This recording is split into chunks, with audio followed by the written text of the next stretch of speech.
एक ऐसी परीक्षा जहां केवल बाहुबल नहीं, भाग्य और भक्ति भी जरूरी थे। मिथिला नगरी इस समय उत्सव के रंग में रंगी थी। राजमहल दीपों से सजा था और पूरे राज्य में एक ही चर्चा थी, सीता स्वयंवर। राजा जनक की पुत्री सीता सुंदरता, बुद्धि और शील की प्रतिमूर्ति। कहा जाता है कि बचपन में उन्होंने भगवान शिव के विशाल धनुष को सहजता से हिला दिया था। राजा जनक को तभी विश्वास हो गया था, इस पुत्री का विवाह सामान्य पुरुष से नहीं, केवल किसी असाधारण पुरुष से ही संभव होगा। इसीलिए उन्होंने एक कठिन शर्त रखी, जो पुरुष भगवान शिव के धनुष को उठाकर उस पर प्रत्यंजा चढ़ा देगा, वही मेरी पुत्री सीता से विवाह कर सकेगा। राजाओं, योद्धाओं और राजकुमारों का हुजूम स्वयंवर में पहुंचा था। रावण जैसे महान योद्धा भी आए, लेकिन धनुष को हिला भी न सके। धनुष इतना विशाल और भारी था कि लोग उसके पास जाते ही डर जाते। मगर उसी दिन जनक दरबार में एक शांत व्यक्तित्व ने प्रवेश किया। अयोध्या के राजकुमार श्री राम, लंबा कद, आंखों में तेज, मुझ पर करुणा और जाल में अड़िग शौर्य, गुरु विश्वामित्र के साथ आए थे।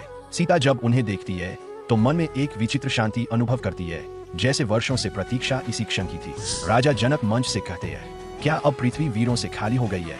क्या कोई भी इस धनुष पर प्रत्यंजा नहीं चढ़ा सकता? तभी विश्वामित्र राम को संकेत देते हैं, हे राम, अब समय है, जाओ और अपने कर्म को सिद्ध करो। राम शांति से उठते हैं, धनुष के पास जाते हैं। सभा स्तब्ध। राम ने झुककर भगवान शिव को प्रणाम किया और सहजता से धनुष को उठाया। फिर मात्र एक ही झटके में प्रत्यंजा चढ़ा दी। धनुष टूट गया। सभा में आश्चर्य और उत्साह की लहर दौड़ पड़ी। राजा जनक की आंखें नम हो गईं। उन्होंने प्रणाम कर कहा, अब मुझे विश्वास हो गया, मेरी पुत्री का वर मिल गया है। सीता ने माला लेकर राम के गले में डाल दी। राजा दशरथ को बुलाया गया। विवाह की तैयारियां हुई और पूरे मिथिला में उल्लास फैल गया। जब नियति किसी को जोड़ती है तो सबसे कठिन परीक्षा भी प्रेम की राह आसान कर देती है। राम और सीता का मिलन केवल विवाह नहीं था, वह धर्म, प्रेम और मर्यादा का मिलन था।